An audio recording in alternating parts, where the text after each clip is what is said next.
آج کل social media میں ایک بڑی ڈیبیٹ چل رہی ہے یونیورسٹیز کے حوالے سے. یہ پاکستان یا کہ یہ کسی بھی ملک کے جو تعلیمی ادارے ہوتے ہیں بڑا امپورٹنٹ جو ہے نا رول ادا کرتے ہیں, اور ایجوکیشن کے لیے کہا جاتا ہے کسی بھی ملک کی جو ہے نا یہ چیف ڈیفنس ہوتا ہے.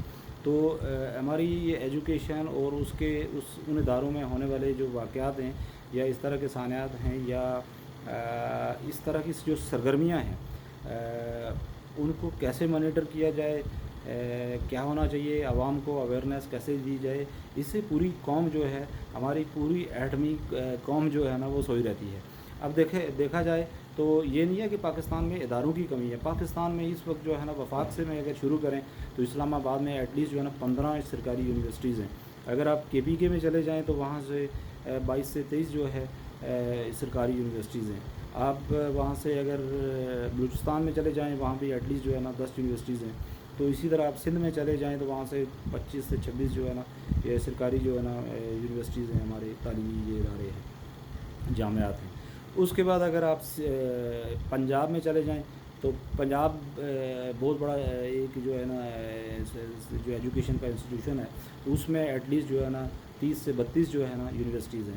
میں یہ وہ فگر دے رہا ہوں جو سرکاری جو ہے نا, یہ نجی نہیں ہے بلکہ پرائیویٹ انسٹیٹیوشن نہیں ہے بلکہ یہ سرکاری ہیں. ایٹ لیسٹ پورے پاکستان میں اگر گلگت بلتستان کشمیر کو بھی اب ملا کے ایٹ لیسٹ 100 سے زائد جو ہے نا ہماری جامعات اور یونیورسٹیز بن رہی ہیں, اور اس طرح کے انسٹیٹیوشن جو ایجوکیشن سے ریلیٹ ہیں, اور بہت سے اسٹوڈنٹس جو ہے نا ہزاروں لاکھوں کی تعداد سے یہاں سے فارغ التحصیل ہوتے ہیں. مسئلہ یہ نہیں ہے کہ پاکستان کے اندر یونیورسٹیز کی کمی ہے یا اداروں کی کمی ہے. پرابلم یہ ہے کہ ہمارے یہاں میکانزم کیا ہے, ان کی تربیت کیا ہے, اور ہمارا جو اس کی مینجمنٹ کیا ہے. کوئی آپ دیکھیں کسی بھی انسٹیٹیوٹ میں آپ چلے جائیں وہاں پہ آپ کوئی مانیٹرنگ سسٹم نہیں ہے. لیکن یہ کوئی چیز مشکل نہیں ہوتی ہے.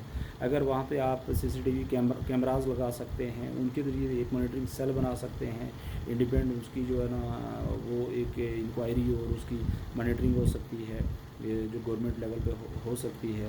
اسی طرح اتنے بڑے بڑے ہمارے ملک میں سب سے بڑا المیہ یہ ہے, آفیسر جو لوگ ہیں ان کی عیاشیاں ہماری معاشی نظام کو اوپر اٹھنے ہی نہیں دے رہی ہیں. اب کتنا بڑا ریونیو ان اداروں کے لیے جاتا ہے, ان کے سرکاری ملازمین یہ پینشن بھی لیتے ہیں, یہ تنخواہیں بھی لیتے ہیں, ان کے لیے گاڑیوں کے لیے پیٹرول بھی جاتا ہے, ان کے لیے سرکاری گاڑیاں بھی جاتی ہیں, ان کے لیے ڈرائیور بھی پرووائڈ کیے جاتے ہیں, ان کے لیے بعد میں پلاٹ بھی الاٹ کیے جاتے ہیں. لیکن بدقسمتی سے ادارے کیا آؤٹ پٹ دے رہے ہیں یہ پوری دنیا میں پاکستان میں کہ کسی بھی ادارے کا نام نہیں ہے. 100 سے زیادہ یونیورسٹیز جامعات ہیں یہاں, لیکن کام یہاں پہ زیرو ہے. ہمارا اگر پریکٹیکل لائف میں دیکھا جائے تو اس کا کوئی بھی ہمارے پاکستان میں ایجوکیشن اس وقت جو ہے سب سے بڑا ایک پرابلم ہے, اس میں بھی ایک مونوپلی آئی ہوئی ہے. اس میں یہ ہوا ہے کہ ایجوکیشن اتنی مہنگی ہے کہ کوئی غریب آدمی اس کو اچیو کر نہیں سکتا ہے. بالکل میرے خیال میں وہ حسرت ہے. کوئی آدمی کیا یہ سوچ سکتا ہے کہ کوئی عام جو ہے غریب آدمی اپنے بچے کو میڈیکل میں لے جائے یا اس کو انجینئر بنا دے؟ کیا وہ اتنی فیسیں افورڈ کر سکتا ہے؟ لیکن دوسری طرف سرکاری افسروں کو, سرکاری لوگوں کو بڑی بڑی تنخواہیں دی جاتی ہیں, لیکن اگر ان کا رزلٹ دیکھا جائے یا ان کا کارکردگی دیکھا جائے تو صفر ہوتی ہے.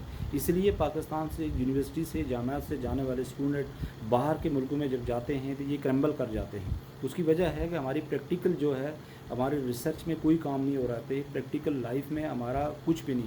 یہاں بھی آپ جتنے بھی چھوٹے موٹے اسکول ہیں ان میں بھی دیکھیں زیادہ جو ہے نا چھوٹی کلاسوں سے لے کے بڑی کلاسز تک ٹیچرس کی گرومنگ پہ توجہ دی جاتی ہے, لیکن پڑھائی کے نئے جو میتھڈس کو نہیں اپلائی کیا جاتا ہے, ایک نئے انداز کو اس طرح سے اپلائی نہیں کیا جاتا ہے. بس ایک رٹے کا ایک نظام ہوتا ہے جس میں آپ نے A+ گریڈ لانا ہوتا ہے کسی بھی صورت میں, اور اسی دوڑ میں ہمارے اسٹوڈنٹ جو ہے نا, حالانکہ ہمارے جتنے بھی ٹاپرز ہیں یا جتنے بھی زیادہ نمبر لینے والے لوگوں نے کیا کمال دیا. ہمارے پاس صرف ایک ہی چیز ہوتی ہے اینڈ پہ جب ہم پہنچتے ہیں کہ ہم ایٹمی ملک ہیں, ہم بہت بڑا, ہمارے پاس بہت بڑی طاقت ہے, یا ہم جو ہے نا سویڈن کے خلاف جو ہے نا احتجاج کر سکتے ہیں, یا ہم جو اپنے دین کے لیے مر سکتے ہیں. اس کے علاوہ پریکٹیکل لائف نہ ہماری اسلامی ہے, نہ ہماری معاشی ہے, نہ ہماری سیاسی ہے. تو یہ اس طرح سے ہمارے جو یہ پرابلمز ہیں, ہمارے جو بنیادی جو پاکستان کے پرابلم وہ یہ ہیں. تو اس میں کوئی کباہت تو نہیں ہے کہ آپ کسی بھی ادارے کا اگر وہ رزلٹ نہیں دے رہا ہے یا اس کی کارکردگی نہیں ہے تو آپ اس کے ملازمین کو تنخواہیں کیوں دے رہے ہیں؟ ہاں, لیکن گورنمنٹ کے ساتھ پرابلم یہ ہے, ہمارے رولز کچھ اس طرح سے ہیں کہ اب سرکاری ادارے میں اگر کوئی اس طرح سے گلٹی لوگ ہوں گے تو زیادہ سے زیادہ ان کو معطل کریں گے، اس کو سسپینڈ کر دیں گے یا ان کو ٹرانسفر کر دیں گے، لیکن ان کے پاس کوئی ایسا اختیار ہوتا ہی نہیں ہے کہ وہ کسی کو جو ہے یہاں سے وہ کیا نام کریں موو کر دیں یا اس کو نوکری سے برخاست کریں گے۔ اگر سرکاری لوگوں سے آپ 6 گھنٹے سے بجائے اگر آپ 12 گھنٹے کام لائیں تو ملک ترقی کر سکتا ہے، کیونکہ انہوں نے کام کرنا ہی نہیں ہوتا ہے۔ آپ ویسے آپ کسی بھی انسٹیٹیوٹ، میں نے تو آپ کو 100 سے زائد یونیورسٹی کے کا نام بتا دیا کہ پاکستان میں اتنے ادارے ہیں، اور باقی جو جن میں سرکاری لوگ کام کر رہے ہیں، اب کوئی بھی کام لے کے جائیں گے، یا تو صاحب کوئی چائے پی رہے ہوں گے، یا تو وہ کہیں باہر کسی وزٹ میں گئے ہوں گے، جب آئیں گے پھر کچھ دیر وہ کھجاتے رہیں گے، پھر بہت دیر سے وہ کام کریں گے۔ یہ ملک، ہاں انہی کے کوئی اعلیٰ افسر آ جائیں گے یا ان کے کوئی سینئر لوگ آ جائیں گے، ان کا کام بہت تیزی سے کرتے ہیں۔ یہی پاکستان کا المیہ ہے۔ اس میں صرف ہمارے نظام کا پرابلم ہے، لیڈر یا چہرے بدلنے سے کچھ نہیں ہوگا۔ ہمارا نظام جب تک نہیں ٹھیک ہوگا، اس میں انوالویشن سب لوگوں کی ہو سکتی ہے۔ اگر ہمارے سارے آفیسر لوگ جو ہیں، جو انسٹیٹیوٹ کے جو اس وقت جتنے بھی سربراہ ہیں یا پاکستان میں بڑے لوگ جو ہیں، اگر یہ کام جس دن انہوں نے یہ نیت کر لی کہ ہم نے کام جو ہے نا پوری ایمانداری سے کرنا ہے، لیکن بدقسمتی سے جتنے بھی پڑھے لکھے لوگ ہوتے ہیں اور اس طرح کے اداروں کا جب نام آتا ہے، آپ نے دیکھا کہ کتنا زبردست نام ہے جی، اسلامک یونیورسٹی جو ہے وہ باورپور اسلامک یونیورسٹی، نام اسلام کا ہے، اور وہاں پہ کام کیا ہو رہے ہیں، اور یہی لوگ ایک بدقسمتی ہے کہ ہمارے بچے اور بچیاں جو ہیں وہ ڈرگ کا یوز کریں گے یا اس انسٹیٹیوشن کو زنا کا اڈا بنائیں گے، اور کل پھر بڑے بڑے عہدوں پہ فائز ہو جائیں گے اس بنیاد پہ کہ ان کو نمبر اس لیے زیادہ ملے کہ ہم ان کو اس کیفیت میں ہم ان کو استعمال کر رہے تھے۔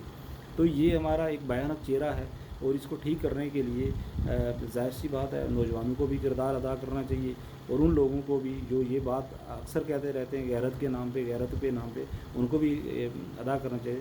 ہمارے انسٹیٹیوشن جب بہتر ہوں گے تو وہی بچے وہاں سے تربیت لے کے گھروں میں آتے ہیں، پھر سوسائٹی میں آتے ہیں، پھر پاکستان کے لیے ایک نام پیدا کرتے ہیں، تو جبھی تو ہماری گرومنگ ہوگی۔